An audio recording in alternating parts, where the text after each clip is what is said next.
ये है हमारा रूम। महादेव ने एक्चुअली मुझे हाथ पकड़ के बुलाया था।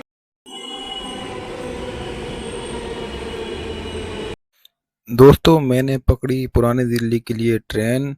वहाँ से मैं पहुँचा हरिद्वार। हरिद्वार से मैंने पकड़ी सोनप्रयाग के लिए बस, जिसका किराया मात्र 500 रुपये था, जो कि आपको 6 से 7 घंटे में सोनप्रयाग पहुँचा देगी। बस कंफर्टेबल थी, आप एडजस्ट कर सकते हैं।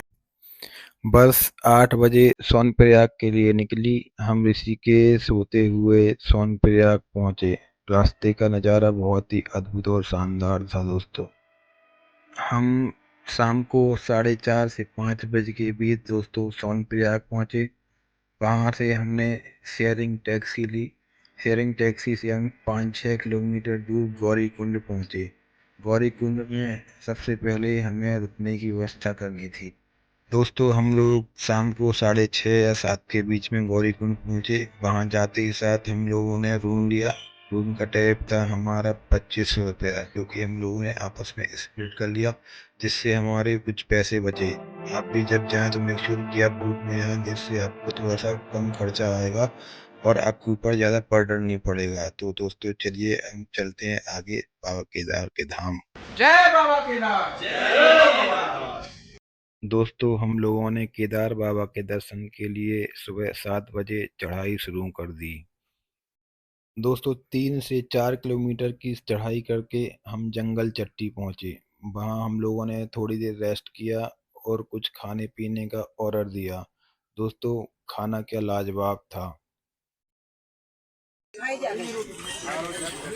चलो दोस्तों पराठा खा के आगे चलते हैं। 60 रुपए का पराठा, सब्जी, चटनी, नॉट बैड। दोस्तों जैसे ही हम लोग नाश्ता करके आगे बढ़े तो थोड़ी दूर पे हमें केदार घाटी का दिव्य नज़ारा देखने को मिला। वाह क्या नज़ारा था। अब तक की सारी थकान मानो पल भर में गायब हो गई, जैसे महादेव अपना हाथ हमारी तरफ बढ़ा रहे हों। हर बढ़ते हुए कदम के साथ ऐसा लग रहा था मानो जैसे हम स्वर्ग की सीढ़ियां चढ़ रहे हों। दोस्तों रामबाड़ा पहुंचने के बाद मंदाकिनी नदी के दर्शन हुए हमें। वाह क्या दूध जैसी सफेद धारा बह रही थी। क्या निर्मल जल था। देखते ही आंखों को तृप्ति मिली। और 2013 में आई हुई त्रासदी के अभी भी वहां पर कुछ सबूत मौजूद हैं, जो कि आप देख सकते हैं। दोस्तों यही वो जगह है यहाँ पे 2012 या 13 में फैलाया आया था। सारा पानी मलबा ऊपर से बह के आया था। वो देखिए रामबाड़ा से कुछ भी नहीं बचा था। लेकिन नॉर्मल में आप देखेंगे कितनी तेज नदी का बहाव है, उस समय क्या हालत रही होगी। भगवान करे दोबारा ऐसा कभी ना हो। महादेव सब पे अपनी कृपा करें।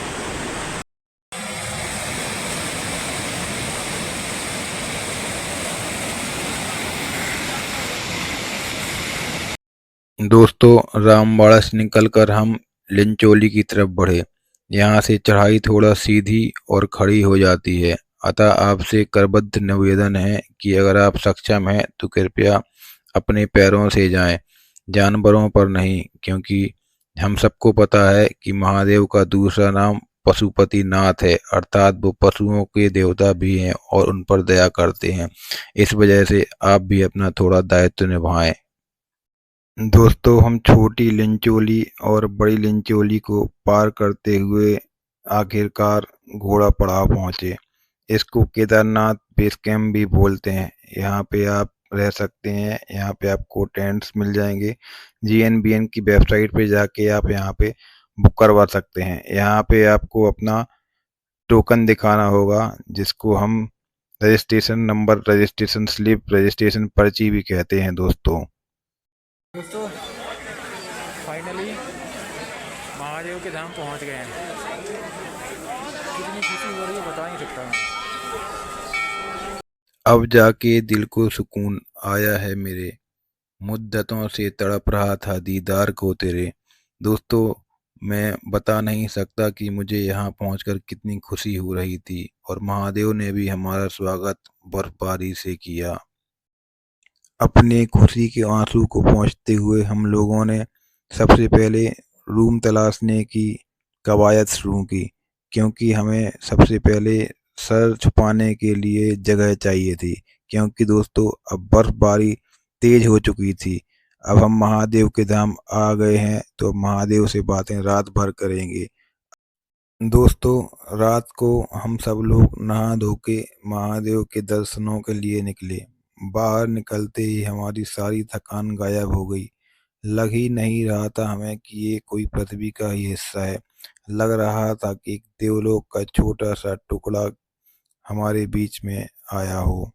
वाह क्या नज़ारा था दोस्तों, आंखें बस देखती ही रह गईं इस नज़ारे को।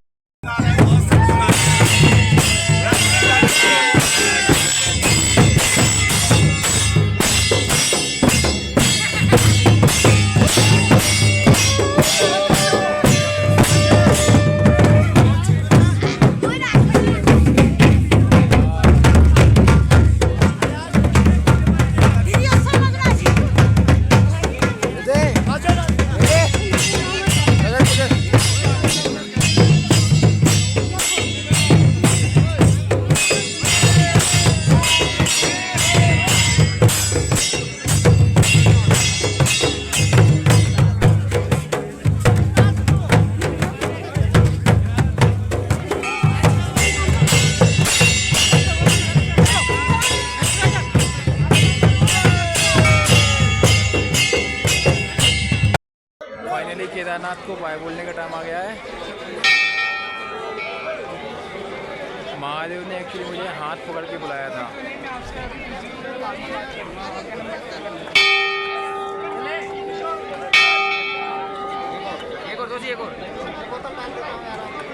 दोस्तों अगली सुबह हम केदारनाथ जी के दर्शन करने के बाद भैरवनाथ जी के दर्शन करने को गए।